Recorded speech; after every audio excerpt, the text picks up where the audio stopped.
very happy to welcome back to the show one of YouTube's best Canucks content creators, Mr. DeanerHD. Welcome back to the show, brother. What's up, Russell? How you doing, my friend? I'm good. Enjoying the summertime and still working Canucks for some reason. How about yourself? Yeah, same old, man. Nothing's really changed around here. It's been pretty dry Canucks on the Canucks front, but yeah, same with you. Enjoying the summertime and looking forward to another Canucks season on the horizon here. Yeah, we'll blink and suddenly we'll be there again in September. Oh yeah, I know. I mean, I'm loving the thought of that, and I'm hating it at the same time. So we'll see when we get there, I guess.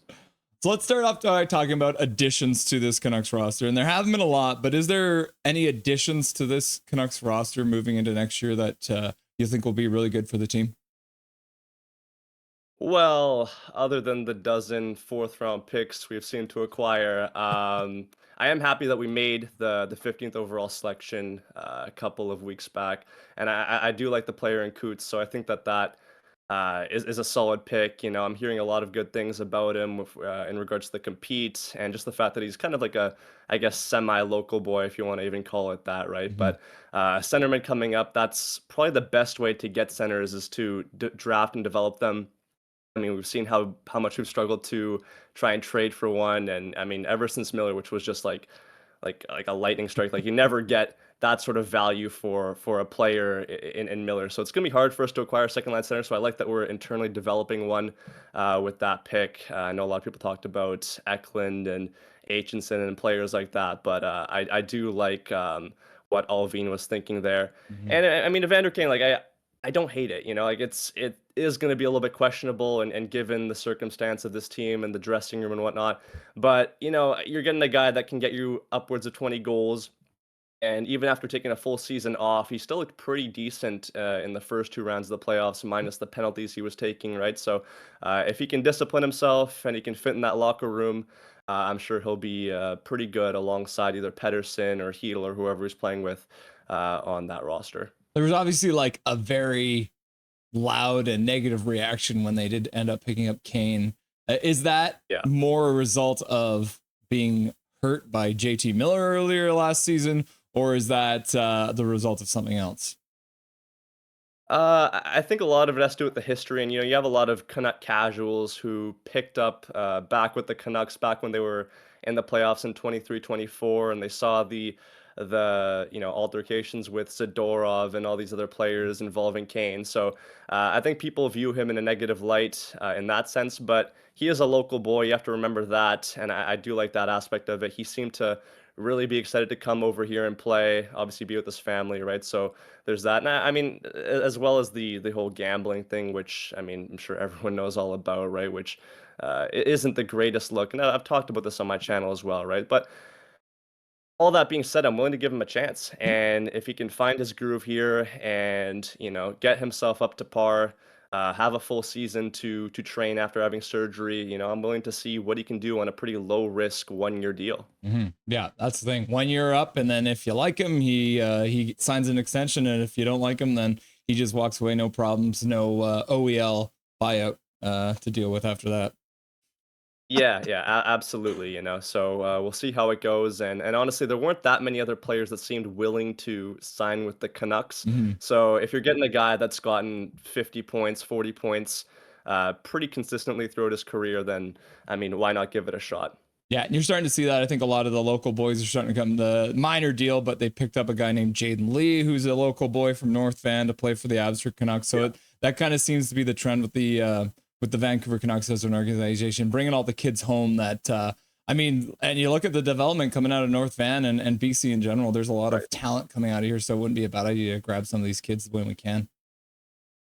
Oh yeah, no, that's exciting. I mean, you go down the list, even guys like Kent Johnson. I mean, these guys are all guys that grew up in or in BC, and maybe sometime down the line we can reunite the boys. So we'll see what happens there. But I love the sound of that. I've heard some people talk about Braden Coots maybe making the Canucks main roster out of training camp if he shows well.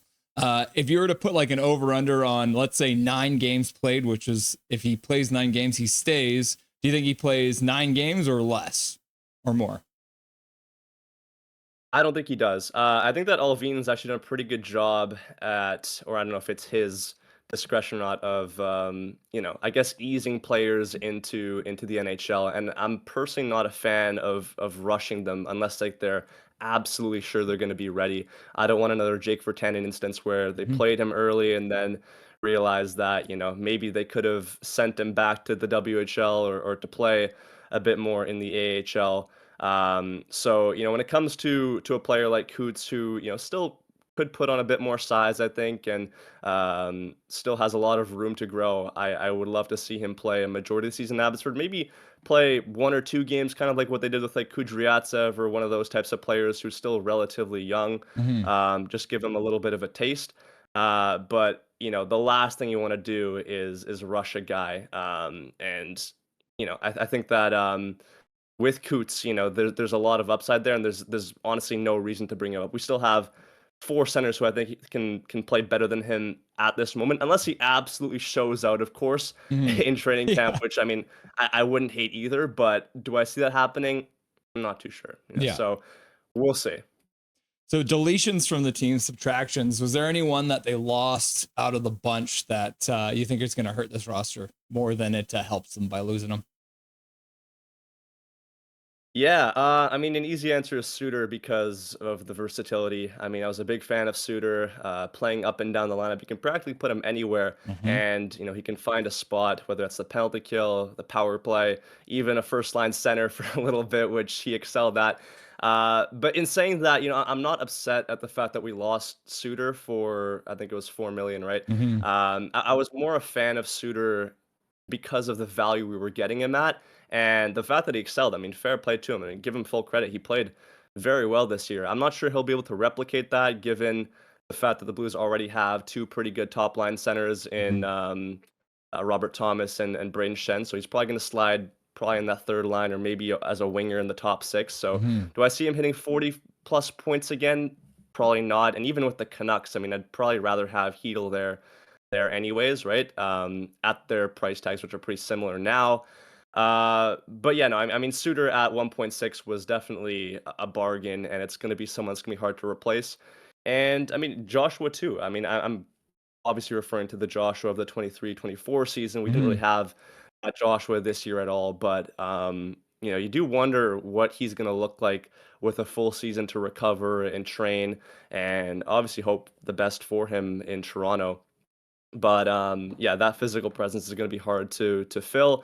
But I think that it was time to move on from Joshua. If you're going to move on from any bottom 6 forward, I think that he was the easiest casualty there, given his cap hit, given the fact that he's almost 30 years old, and there wasn't really any other option, whether it was like Bluger or O'Connor. Those didn't really make as much sense. So I think that my final answer is Pew Suter, and Joshua obviously will be missed as well. Yeah, I mean, very similar in situation for the bottom 6 forwards as it is for the goaltenders and losing Archer Shelovs, because there's just it's really at the end of the day a good problem to have because they got too many good goalies, so they have to get rid of Shelovs. Unfortunately, they got too many guys who are Yeah. very solid NHL bottom 6 guys, but they only have 6 places for them. So unfortunately, Joshua ends up being the casualty of that.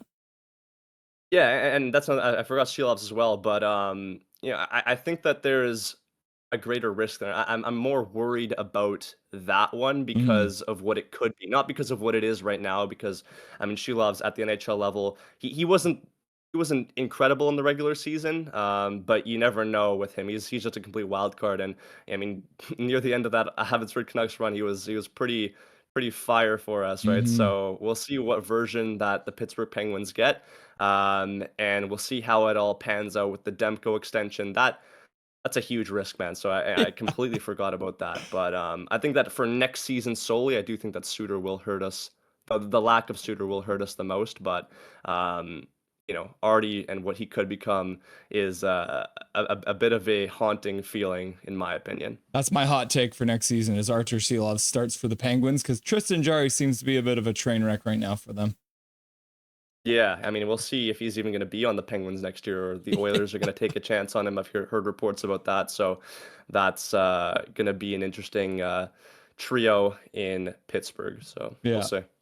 So the Calder Cup obviously came back to Abbotsford after that huge run. Archer Shelovs getting the MVP. But you got a lot of guys who have now signed contracts with the Canucks. What is that effect going to be at training camp coming up in September with a lot of these guys walking into the training camp with their Calder Cup rings on? Do you think it's going to have kind of pushing some of these guys from the Vancouver Canucks to do better? Well, it's definitely going to make training camp a lot more interesting because I feel like in years previous, you look at the Vancouver Canucks roster, even before training camp, you can kind of see what the roster is going to look like, minus maybe one exception. And then with that exception, you have like two surefire guys that are fighting for a spot. And then the other guy will probably just get put on waivers, right? But this year, I do think you still have one available spot, but in comparison to the years previous, I think that you have about 4 or 5 guys that could easily fill that role. And I'm looking at the Bains, Sassons, Carlsons of the world to be at the top of the list, contending for that bottom 6 role. Assuming that the rest of the players that fill that role are guys like Drew O'Connor, Sherwood, Bluger, and then even Atu Ratu, I think is a pencil in at this point because I mean he was really good down the stretch, despite being injured for the Calder Cup run. I would have liked to see him in action there to see what he could do with such a strong group that they had. But you saw that when he was given that role as a 3C with the Canucks, he was putting up 7 points in 11 games at one point, I think it was. And I think overall he had about 11 in close to 30 games. So, for a guy that wasn't getting that many minutes, I was pretty impressed for from the 22-year-old. And I think that he could take the next jump to be just a staple on that bottom 6 next year. But other than that, I do think there's one more role. And if I were to bet on who gets it, I'd have to say Carlson. Mm-hmm. I said before that with Joshua going, that was just probably like like a siren for Carlson that they have a spot open and he'd be the perfect mold for a player to fill that role. He has size, he has good hands, he can give you some scoring, some depth scoring, and he didn't look too out of place when he did play with the big club in the couple of games that he had this past season. So we'll see what happens there. But then again, it's hard because I like Sasson and his speed too. So with all that being said, it's going to be a battle, and it's going to be interesting to see who shows up, brings their game. You also have Lecker or Mackey. I'm sure he's going to want a chance with the big club, right? So we'll see what he's doing to prep this offseason because, man, like, highly touted player, big shot, and he had his taste as well. In flashes, he showed pretty well as well, but I think there was a little bit of a physical disparity there between him and a couple of the players that he was going up against. So if he can put on some weight, I think that he'll be putting himself in positions to use that shot a lot more often. So we'll see what happens. A lot of guys, and it's a good problem to have, as you said earlier on in this video. Yeah. If you're going to put a number on it, how many of these guys end up making opening night roster? Ooh, including, I mean, I think Ratu's in his own tier, so I'm not going to include him. Yep. I'll say one for sure. Oh, sorry, I moved my mic there. I'll say one for sure, maybe two. I think that Carlson is about like a 75% shot to make it, and I think Sasson is a close second for me, with Bains and Lekorabaki trailing after that. I would have had Blay up there as well, fighting for a spot if he was still with us, but I mean that ship sailed. But I think that whether you liked it or not, I mean, like, I'd probably rather have Carlson or Sasson over Blay anyways, just given the fact that they have a lot of untapped potential, in my opinion, despite being in their mid-20s. So I really want to see one, if not both of them, make it, and they definitely both have their own case. Yeah. And I mean, the thing with Blay is its legs aren't what they used to be after the surgeries, and there's no injuries at this point, but obviously with the speed coming down a little bit, it was enough, obviously, in the AHL with especially his great shot and his good hands. But obviously making that next step to the NHL is going to be a whole different game for him. So, but I mean, wish him all the luck in Montreal. What a dream gig for him to be playing in his home province and playing for the Montreal Canadiens. So can't do much better for a French Canadian guy. Yeah, and you know what? Despite not signing him to an actual NHL contract, I think we got pretty close to as much life as we could out of him. I mean, won the Calder Cup, and he was a pretty big piece on that roster. So, I mean, I can't complain about that. Maybe would have liked to see him at least try for a spot. He probably wouldn't have taken a PTO, but that's a tough situation to be in. So, it is what it is. We move, and we still have a lot of good players coming up. So, I'm excited about that. So the way the roster's set right now, I think that's the biggest thing everyone keeps on talking about is the 2C. whether or not Heedle's going to be able to pull that off. But for yourself, when you look at the Canucks roster on paper right now, moving into next year, do you think they have done enough to shore things up and become a playoff team next season? I think so, honestly. You look at 23, 24, everything went right, and then this past season, everything went wrong.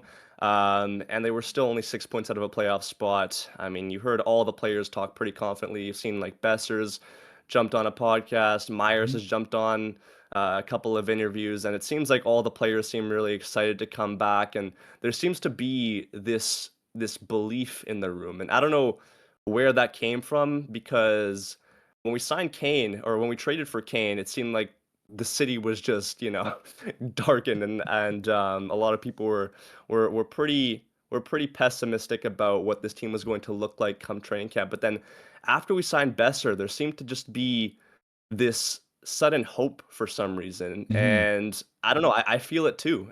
Suddenly you retain one of your top goal scorers, Mhm. or probably your top goal scorer.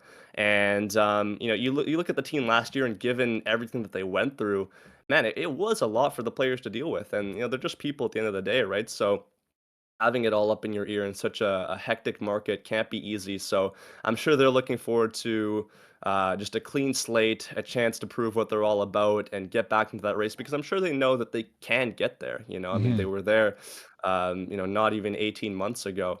So it's going to be interesting, and I believe in the team. Assuming that Demko stays healthy, Eel stays healthy, and Pedersen can jump back to form. So, I mean, there are a couple of contingencies in, my belief, but assuming that, it comes true, I have full confidence that they can make a run for a wild card or maybe even that Pacific or that third Pacific spot with the LA Kings making a couple of questionable decisions in the offseason. And honestly, like the other teams that are fighting alongside us for wildcard spots like the Ducks and the Mhm. Flames. Like they don't really impress me. Maybe the Ducks a little bit more Mhm. after getting a couple of players, but I mean they don't even have McTavish signed, so we'll see what happens there.